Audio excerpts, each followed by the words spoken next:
দাদা, রাজ্যে প্রায় 19 বছর পর তসলিমা নাসরিন আসলেন, কি বলবেন? ভালো লাগছে। এখন উনি মনে করছেন it's a safe place to come. উনি একটা নির্ভীক লেখিকা। তো উনি যে আবার আমাদের পশ্চিমবাংলায় আসছেন, পশ্চিমবাংলা সরকারের জায়গায় আসছেন, আমি আবার রিপিট করছি, পশ্চিমবাংলা সরকার, বিজেপি সরকার না। ভালো লাগছে। কিন্তু উনি এসে কলকাতা বলছেন, উনি কলকাতা আমার 19 বছর ফিরিয়ে দিতে পারবে না, কিন্তু আমি কলকাতায় 19 বছর পর এসে আমার ভালো লাগছে। আমি বাড়ি ফিরলাম, নিজের ঘরে ফিরলাম। এটা গর্ব।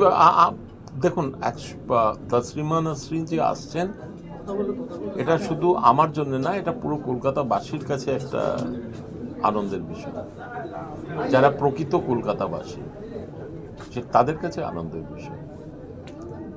তো এটা আমার পার্সোনালি খুব ভালো লাগছে। কিন্তু তার বিরোধিতা একটা সংগঠন করছে। এখন দেখা যাচ্ছে যে ও এসছে, আসুক, কিন্তু কোনো রকম উগ্র হিন্দুত্ববাদী বক্তব্য যাতে না দেয় সেই রকমও অ্যাপিল করা হয়েছে। আমি তো আজ অব্দি তসলিমা নাসরিনের মধ্যে কোনো উগ্র হিন্দুত্ববাদী বক্তব্য শুনিনি।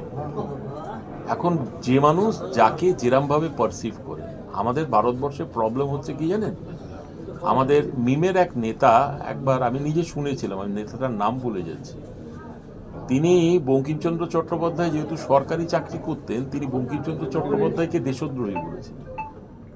আমাদের দেশে যে যা ইচ্ছা বলতে পারে, বাক স্বাধীনতা এমন পর্যায়ে আছে, তার কোনো লজিক নেই। তাই মূর্খ পাঁঠারা অনেক কথা বলতে পারে, যেমন আমার নাটক দেখতে যাওয়া নিয়ে বলছে অনেকে। কিন্তু বাংলাদেশ থেকে বলছে ওনার যেটা আশা, সেই আশাটা বাংলাদেশ কিন্তু ঠিকভাবে নিচ্ছে না। বাংলাদেশ তো ভারতবর্ষ না। বাংলাদেশ নিজেরা যা করছে সেটা কি ঠিক করছে? কি করছে বাংলাদেশ? এই যে হিন্দুদের প্রতি অত্যাচার করছে, ওখান থেকে হিন্দুরা পালিয়ে আসতে বাধ্য করছে, এটা কি ঠিক করছে? তো বাংলাদেশ কি বলছে, পাকিস্তান কি বলছে, তা নিয়ে আমাদের মাথা ব্যথা কিসে? ভাই, আমরা আমাদের কাশ্মীরটা ফেরত পাই না, যেটা ওরা দখল করে বসে আছে, যেটা আমাদের। হ্যাঁ, পিওকি।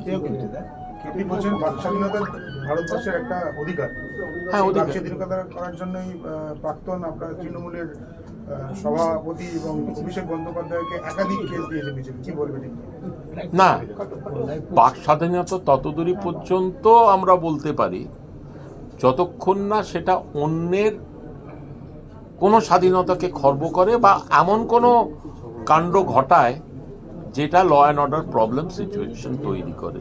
যেমন 4 তারিখে 12টার পরে ডিজে বাজে, কথাটার মানে কি যদি আমরা বুঝতে পারি, তাই জন্যই তাকে বলা হচ্ছে বা তার এগেনস্টে অ্যাকশন নেওয়া হচ্ছে। প্ররোচনা দিয়েছেন বলে। পশ্চিমবাংলায় মুক্তমনাদের হচ্ছে সমস্যা।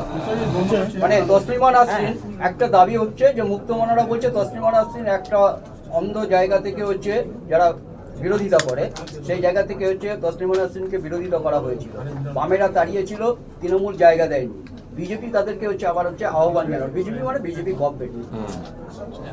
এটা কিন্তু আবার রিপিট করি, এটা বিজেপি গভর্নমেন্ট না, এটা পশ্চিমবাংলা সরকার। সরকারকে সাধুবাদ জানিয়েছে পশ্চিমবাংলা সরকার যেটা ঠিক মনে করেছে সেটা করেছে, তাতে আমার সমর্থন আছে।